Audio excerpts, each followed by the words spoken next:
All of the details we provide is actual client data with only the client names changed. While the client assumptions and the projected outcomes at a 20-year mark are shown, as well as the starting data, the actual work product with annual details cannot be shared until such time as we're engaged for services. If we move on to case study number 3, that's Michael, and we're able to show a $1 million value gain for his family. Michael is recently widowed. He's a window installer, a self-employed blue-collar worker. He had $440,000 in his IRA. He has $105,000 in his Roth account already because of conversions that we suggested. And he has $616,000 in his taxable account. At 63 years old, he recently sold his business and he receives a very small pension from the union of $8,500 a year.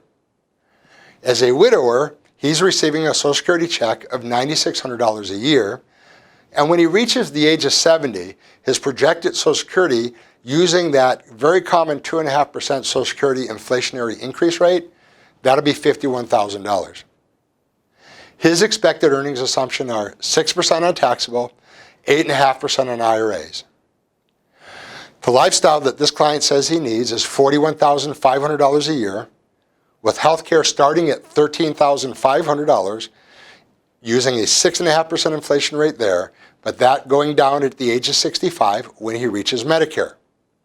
He's got some long-term care insurance, and he's not expecting any inflationary increase, although you never know for sure with long-term care insurance. And then his autos, he desires $50,000 a year at the next time he makes a purchase of 2023 in today's dollars, applying a 3.75% inflation rate to that. He wants to use a little higher inflation rate than most others, but again, that's perfectly fine. These are the line items that we have for him, and they're selected by him. Inside the plan, travel, which is usually an excluded separate item, it's included in his lifestyle in this particular plan. So over 20 years, we expect a $52,000 tax reduction for Michael. About 15%, which isn't so bad. But the real gain for Michael is on the wealth side. Over 20 years, on a proposed basis, we would completely eliminate Michael's IRAs. His sacrificed wealth in IRAs over the 20 years is $1.2 million, as that's the proposed value that would be in his IRAs if he didn't do any more planning. And his taxable accounts, the sacrificed wealth, is $525,000. But his gain in the Roth IRAs is a remarkable $2.5 million. So on a gross basis, he's gaining $744,000, or roughly 25% in gains on his gross wealth over and above what he's given up. Continuing on, he would gain 40% on a net wealth basis, which is a remarkable feat.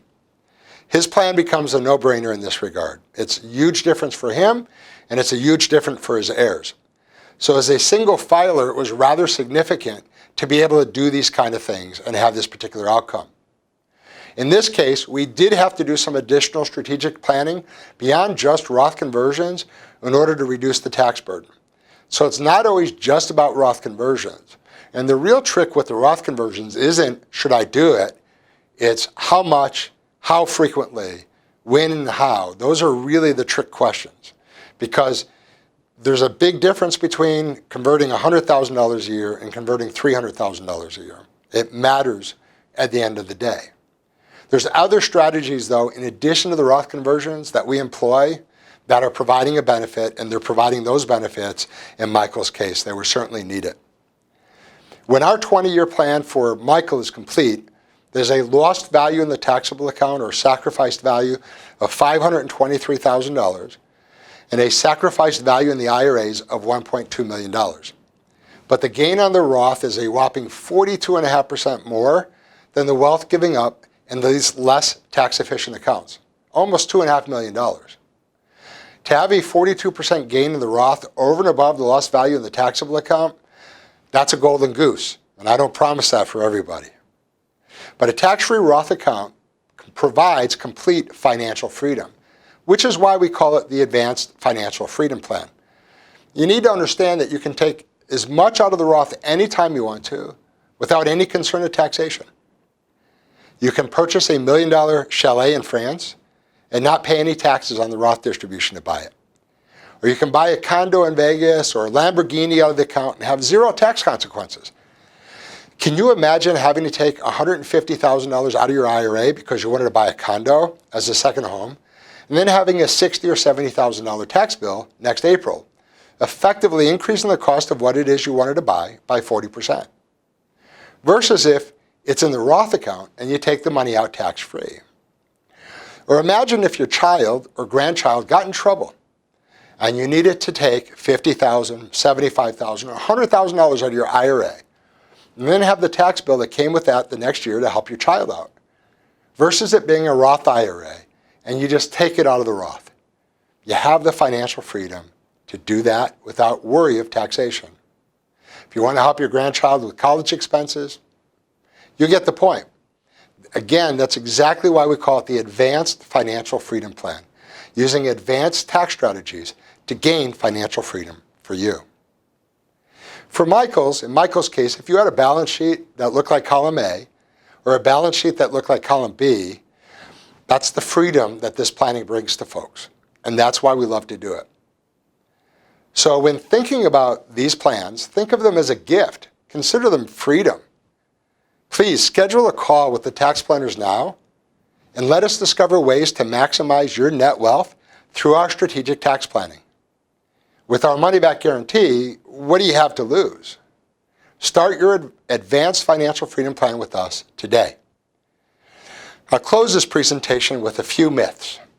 Myth number 1, taxes do not have a dramatic impact on your wealth. Well, I could assure you and demonstrate to you that they do. Myth number 2, there is nothing I can do about income taxes. That's a complete myth. Absolutely, positively, there is something you can do about income taxes. Myth number 3, I'll be in a lower tax bracket in retirement. That is a myth for most of the people that we meet. Not most of those people are in a lower tax bracket. Some of them are in a higher tax bracket because of the double taxation that I talked about earlier.